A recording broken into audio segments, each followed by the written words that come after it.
This is a great utility tool. Everybody should have one.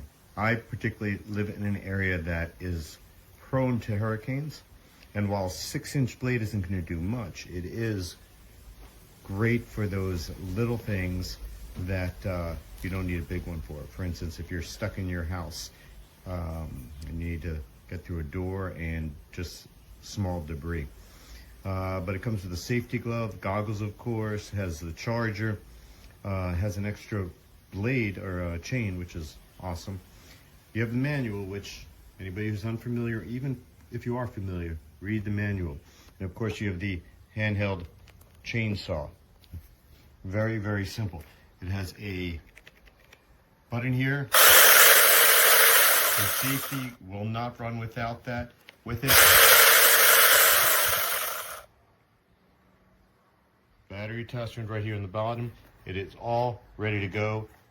Ships ready to go, and you gotta love it.